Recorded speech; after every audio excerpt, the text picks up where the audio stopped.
ಕೆಲವೊಂದು ಸಲ ಏನೇ ತಿಂದರೂ ಮನಸ್ಸಿಗೆ ಸಮಾಧಾನನೇ ಅನಿಸೋದಿಲ್ಲ ಅಲ್ವಾ. ಸೊ ಅಂಥ ಟೈಮ್ನಲ್ಲಿ ಕೇವಲ 2 ಟೊಮೆಟೊನ ಬಳಸ್ಕೊಂಡು ಒಂದು ಸಲ ಈ ರೀತಿ ಟೊಮೆಟೊ ರಸಮ್ ರೆಸಿಪಿ ಮಾಡಿ ನೋಡಿ.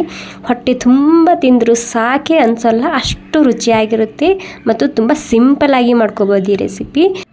ಈ ಟೊಮೆಟೊ ರಸಮ್ ರೆಸಿಪಿ ಮಾಡೋದಕ್ಕೆ ಮೊದಲಿಗೆ ಮಿಕ್ಸಿಯಲ್ಲಿ 1 ಟೊಮೆಟೊ ಹಾಕ್ತಿದ್ದೀನಿ. ಅದ್ರ ಜೊತೆಗೆ 1-2 ಬ್ಯಾಡಗಿ ಮೆಣಸಿನ್ಕಾಯಿ, ಹಾಗೆ ಸ್ವಲ್ಪನೇ ಹುಣಸೆ ಹಣ್ಣು ಹಾಕ್ತಿದ್ದೀನಿ. ಅದ್ರ ಜೊತೆಗೆ ಒಂದು ಅರ್ಧ ಚಮಚ ಪೆಪ್ಪರ್ ಹಾಕ್ತಿದ್ದೀನಿ, ಅಂದರೆ ಕಾಳು ಮೆಣಸು ಹಾಕ್ತಿದ್ದೀನಿ. ಸ್ವಲ್ಪ ಹಸಿ ಶುಂಠಿ ಹಾಗೆ ಹಸಿ ಮೆಣಸಿನ್ಕಾಯಿ ಹಾಕ್ತಿದ್ದೀನಿ. ನೋಡ್ಕೊಂಡು ಹಾಕೋಬೋದು ಮೆಣಸಿನ್ಕಾಯಿ ನೀವಿಲ್ಲಿ.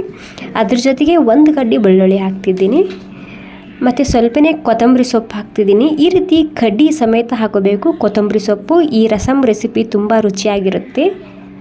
ಓಕೆ, ಇದಕ್ಕೆ ರುಚಿಗೆ ಬೇಕಾದಷ್ಟು ಉಪ್ಪು ಕೂಡ ನಾನಿಲ್ಲಿ ಸೇರಿಸ್ತಿದ್ದೀನಿ. ಮತ್ತು ಬೇಕಿದ್ರೆ ಮುಂದೆ ಹಾಕ್ತಿದ್ದೀನಿ. ಒಂದು ಸ್ವಲ್ಪ ಇಲ್ಲಿ ಹಾಕ್ಕೊಂಡಿನಿ ಉಪ್ಪು ಹಾಕ್ಕೊಂಡು ಸ್ವಲ್ಪ ನೀರನ್ನ ಹಾಕ್ಕೊಂಡು ಸ್ಮೂತಾಗಿ ಇದನ್ನು ರುಬ್ಕೊಂಡು ತಗೋಬೇಕು. ಮತ್ತು ಈ ರೆಸಿಪಿ ನಿಮಗೆ ಸ್ವಲ್ಪನಾದರೂ ಇಷ್ಟ ಆಗಿದ್ರೆ ಒಂದು ಲೈಕ್ ಮಾಡೋದು ಮಾತ್ರ ಮರಿಬಾರ್ದು. ಇವಾಗ ಕಡಾಯಿನಲ್ಲಿ ಸ್ವಲ್ಪ ಎಣ್ಣೆ ಹಾಕ್ತಿದ್ದೀನಿ, ತುಪ್ಪ ಕೂಡ ಹಾಕ್ಕೋಬೋದು. ಎಣ್ಣೆ ಬಿಸಿ ಆದಮೇಲೆ ಸಾಸಿವೆ ಹಾಗೂ ಜೀರಿಗೆ ಹಾಕ್ತಿದ್ದೀನಿ ಸ್ವಲ್ಪನೇ. ಇವಾಗ ಸಾಸಿವೆ ಸಿಡಿಬೇಕು, ಅಲ್ಲಿ ತನಕ ವೇಟ್ ಮಾಡಿ. ಸಾಸಿವೆ ಸಿಡಿದಾದ್ಮೇಲೆ ನಾನಿಲ್ಲಿ ಬ್ಯಾಡಗಿ ಮೆಣಸಿನ್ಕಾಯಿ ಹಾಗೂ ಕರಿಬೇವಿನ ಸೊಪ್ಪು ಸೇರಿಸ್ತಿದ್ದೀನಿ. ಓಕೆ, ಇದು ಸ್ವಲ್ಪನೇ ಹುರ್ಕೊಂಡಾದ್ಮೇಲೆ ಇದಕ್ಕೆ ಒಂದು ಸ್ವಲ್ಪನೇ ಹಿಂಗೆ ಹಾಕ್ಕೊತಿದ್ದೀನಿ. ಹಿಂಗೆ ಇದರಲ್ಲಿ ಮಿಕ್ಸ್ ಮಾಡದೆ ಹಾಕ್ಕೊಳ್ಳಿ, ಫ್ಲೇವರ್ ತುಂಬಾ ಸರಿಯಾಗಿರುತ್ತೆ ಈ ರಸಮ್ದು. ಹಾಗೆಯೇ ಸಣ್ಣದಾಗಿ ಕಟ್ ಮಾಡ್ಕೊಂಡು ಟೊಮೆಟೊ ಹಾಕ್ತಿದ್ದೀನಿ 1. ಅಲ್ಲಿ ಮಿಕ್ಸಿ ಜಾರ್ನಲ್ಲಿ 1 ಹಾಕಿದ್ದ, ಮತ್ತು ಇಲ್ಲಿ 1 ಹಾಕ್ಕೊಂಡಿನಿ. 2 ಮೀಡಿಯಮ್ ಸೈಜಿನ ಟೊಮೆಟೊ ಬಳಸ್ಕೊಂಡಿನಿ ಇದಕ್ಕೆ. ಮತ್ತು ಸ್ವಲ್ಪನೇ ಅರಿಶಿಣ ಹಾಕ್ತಿದ್ದೀನಿ. ಹಾಗೆ ರುಚಿಗೆ ಬೇಕಾದಷ್ಟು ಉಪ್ಪು ನಾನು ಮೊದಲು ಕೂಡ ಹಾಕಿದ್ದೆ, ಇಲ್ಲೊಂದು ಸ್ವಲ್ಪನೇ ಹಾಕ್ತಿದ್ದೀನಿ. ಎಲ್ಲನೂ ಪೂರ್ತಿಗೆ ಸಾಫ್ಟ್ ಆಗೋ ತನಕ ಟೊಮೆಟೊನ ಹುರ್ಕೊಂಡು ತಗೋಬೇಕು. ತುಂಬ ಸಿಂಪಲ್ಲಾಗಿ ಮಾಡ್ಕೋಬೋದು. ಸೊ ತುಂಬಾ ರುಚಿಯಾಗಿತ್ತು ಈ ಟೊಮೆಟೊ ರಸಮ್ಮ. ಒಂದು ಸಲ ಮಿಸ್ ಮಾಡದೆ ಟ್ರೈ ಮಾಡಿ ನೋಡಿ.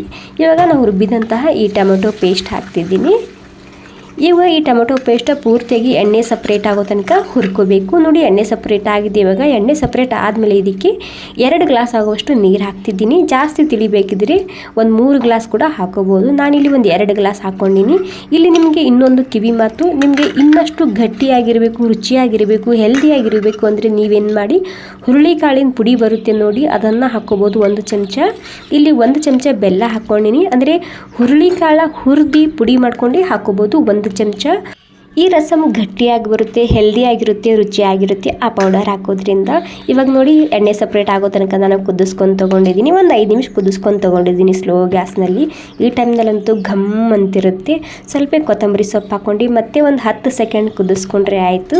ಸೂಪರ್ ಆಗಿರುವಂತಹ, ಹೆಲ್ದಿಯಾಗಿರುವಂತಹ, ಸಿಂಪಲ್ಲಾಗಿ ಮಾಡುವಂತಹ ಟೊಮೆಟೊ ರಸಮ್ ರೆಸಿಪಿ ರೆಡಿಯಾಗಿದೆ. ತುಂಬಾ ರುಚಿಯಾಗಿರುತ್ತೆ. ಮಿಸ್ ಮಾಡಿದೆ ಒಂದು ಸಲ ಟ್ರೈ ಮಾಡಿ ನೋಡಿ. ಬಿಸಿ ಅನ್ನಕ್ಕೆ ಸೂಪರ್ ಆಗಿರುತ್ತೆ. ಇದ್ರ ಮೇಲೆ ಒಂದು ಸ್ವಲ್ಪ ತುಪ್ಪ ಹಾಕ್ಕೊಂಡು ತಿಂದು ನೋಡಿ. ಸೊ ಖಂಡಿತ ಮತ್ತೆ ಮಾಡ್ತೀರಾ. ಮತ್ತು ಬೇಳೆ ಬೇಯಿಸ್ಕೊಂಡು ಈ ಸಾಂಬಾರು ಮಾಡೋದಕ್ಕೆ ಟೈಮ್ ಇಲ್ಲ ಅಂದರೂ ಕೂಡ ಈ ರೆಸಿಪಿನ ಟ್ರೈ ಮಾಡಿ ನೋಡ್ಬೋದು.